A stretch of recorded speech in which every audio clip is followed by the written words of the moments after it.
Hello students, welcome and welcome back to master classes triple four session. आज के session में हम यहाँ पे क्विकली रिवाइज करने वाले हैं SA 505 का one of the very very important topic, जिसके ऊपर डायरेक्ट 3 से 4 नंबर का क्वेश्चन भी बन सकता है। केस सिनेरियो में भी ये पर्टिकुलर पॉइंट पूछा जा सकता है। तो SA 505 हमारा है एक्सटर्नल कन्फर्मेशन का। तो एक्सटर्नल कन्फर्मेशन का मतलब होता है audit evidence obtained as direct written response to the auditor. यानी जो भी ऑडिट एविडेंस आएगा डायरेक्टली ऑडिटर के पास ही आना चाहिए, जो कि थर्ड पार्टी से होता है, यानी डेटर्स हो गए, क्रेडिटर्स हो गए। और ये जो ऑडिट एविडेंस होगा वो पेपर फॉर्म में हो सकता है, इलेक्ट्रॉनिक फॉर्म में हो सकता है, किसी दूसरे मीडियम में भी हो सकता है। लेकिन यहाँ पे जो मेन चीज कवर करता है SA 505 एक्सटर्नल कंफर्मेशन में, जो रिस्पॉन्स आएगा, जो ऑडिट एविडेंस आएगा डायरेक्टली ऑडिटर के पास आएगा, जो कि थर्ड पार्टी से आएगा। अब देखिए, यहाँ पे ऑडिटर जो यहाँ पे कंफर्मेशन रिक्वेस्ट भेजेगा SA 505 के अकॉर्डिंग, वो दो तरीके से भेज सकता है मेजरली। एक तो पॉजिटिव कंफर्मेशन रिक्वेस्ट और नेगेटिव कंफर्मेशन रिक्वेस्ट।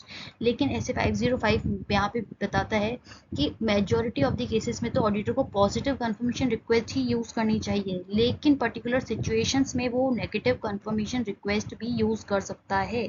तो वही हमारे वीडियो का मेन टॉपिक है कि auditor shell use negative confirmation request only when, यानी फॉलोइंग सिचुएशंस में ही auditor negative confirmation request use कर सकता है। अदरवाइज तो उसको पॉजिटिव कंफर्मेशन रिक्वेस्ट ही भेजनी चाहिए SA 505 के अकॉर्डिंग। तो अब हम देखते हैं कि ये होता क्या है, पॉजिटिव कंफर्मेशन रिक्वेस्ट और नेगेटिव कंफर्मेशन रिक्वेस्ट। तो देखिए, पॉजिटिव कंफर्मेशन रिक्वेस्ट में स्टूडेंट्स यहाँ पे होता है कि जो भी ऑडिटर ने रिक्वेस्ट भेजी है कंफर्मिंग पार्टी को, तो उस कंफर्मिंग पार्टी को चाहे वो अग्री करे या डिसएग्री करे, दोनों ही सिचुएशन में रिस्पॉन्ड करना ही करना है, और वो भी डायरेक्टली ऑडिटर को रिस्पॉन्ड करना है, वेदर दे अग्री और डिसएग्री। फॉर एग्जांपल, यहाँ पे ऑडिटर ने क्लाइंट यानी एंटिटी के डेटर को यहाँ पे पॉजिटिव कंफर्मेशन रिक्वेस्ट भेजा है कि जो क्लाइंट है उसके बुक्स ऑफ अकाउंट्स में उनका बैलेंस 2 लाख आ रहा है डेटर का।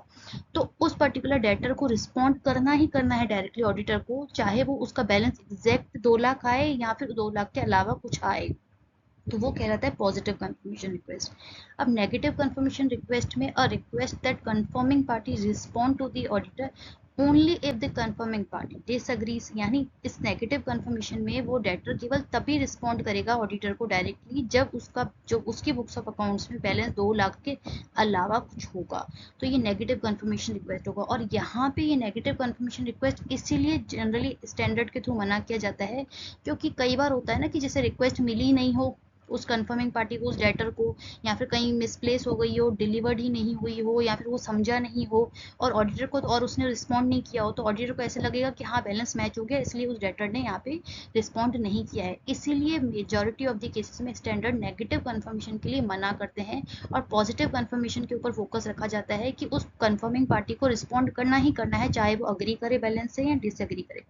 दो और टर्म्स होते हैं, पहला तो होता है नॉन रिस्पॉन्स और दूसरा होता है एक्सेप्शन। तो नॉन रिस्पॉन्स का मतलब होता है कि कंफर्मिंग पार्टी जो है वो किसी पॉजिटिव कंफर्मेशन रिक्वेस्ट का रिप्लाई ना करे, रिस्पॉन्ड ना करे, तो वो नॉन रिस्पॉन्स कहलाता है। या फिर जो कंफर्मेशन रिक्वेस्ट है वो अनडिलीवर्ड ही रिटर्न हो गई है।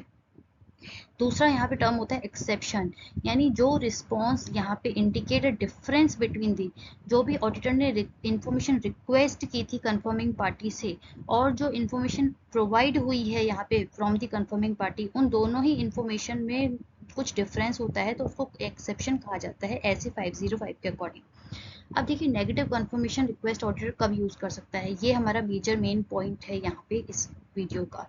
तो देखिए ध्यान से समझिए, दिस यानी negative confirmation provide less persuasive audit evidence, यानी ज़्यादा कन्विंसिंग ऑडिट एविडेंस नहीं है। उसका रीज़न मैंने आपको बता दिया, क्योंकि कई बार हो सकता है कि वहाँ पे मिली ही नहीं हो उस कंफर्मेशन पार्टी को, कंफर्मिंग पार्टी को, वो यहाँ पे रिक्वेस्ट रिसीव ही नहीं हुई हो, उसके किसी दूसरे है ना किसी एम्प्लॉय के पास चली गई हो, वो समझा नहीं हो, या फिर वो भूल गया हो रिस्पॉन्ड करना, तो ऑडिटर को तो यही लगेगा ना कि बैलेंस मैच हो गया इसलिए उन्होंने रिस्पॉन्ड नहीं किया है। तो ये वाला जो रिक्वेस्ट है नेगेटिव कंफर्मेशन रिक्वेस्ट, ये लेस परसुएसिव यानी लेस कन्विंसिंग ऑडिट एविडेंस है that then the positive confirmation. तो इसलिए auditor shall use the negative confirmation request only when, यानी इन फॉलोइंग सिचुएशन में ही वो यूज कर सकता है।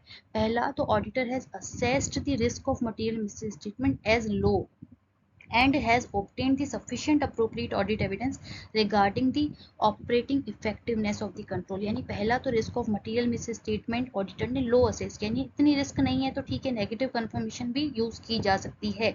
और इसके रिस्पेक्ट में ऑडिटर ने सफिशिएंट अप्रोप्रिएट ऑडिट एविडेंस भी गैदर कर लिए हैं कि जो भी कंट्रोल्स हैं वो इफेक्टिवली काम कर रहे हैं, तो ठीक है, नेगेटिव कंफर्मेशन भी चलेगी। दूसरा, population of the item comprises a large number of small homogeneous account balances transactions और the conditions, यानी homogeneous यानी जितने भी ट्रांजेक्शन है ऑलमोस्ट सेम नेचर के हैं, और लार्ज स्मॉल ट्रांजेक्शन है, बिल्कुल सेम नेचर के अकाउंट बैलेंस है, ट्रांजेक्शन है, तो इसके रिस्पेक्ट में भी अगर नेगेटिव कंफर्मेशन यूज कर दो तो भी चलेगा। थर्ड, यहाँ पे a very low exception rate is expected, यानी यही जो एक्सेप्शन हमने कीवर्ड पढ़ा, यानी बहुत कम ऐसे चांसेस हैं कि कुछ डिफरेंस होगा, और जनरली ऐसा ही ऑडिटर को लग रहा है कि बैलेंस तो मैच हो ही जाएगा, तो एक्सेप्शन रेट बहुत ही कम एक्सपेक्ट ऑडिटर कर रहा है, तो भी वो नेगेटिव कंफर्मेशन भेज देगा।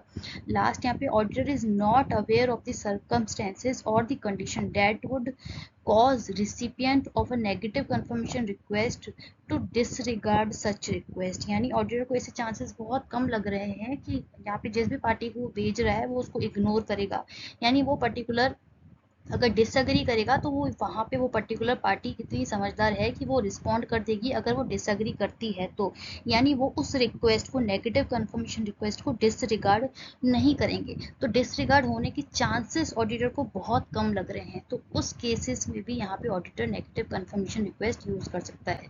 तो स्टूडेंट्स, ये था हमारा बहुत ही इंपॉर्टेंट टॉपिक, डायरेक्ट 3 से 4 नंबर का क्वेश्चन बनता है, केस सिनेरियो में पूछा जा सकता है, तो आपको अच्छे से ये पॉइंट, चारों पॉइंट अच्छे से याद कर लेने हैं, मीनिंग समझ लेना है। तो आई होप आपके लिए ये वीडियो बेनिफिशियल रहा होगा। For more such content please like and subscribe our channel. Thank you so much.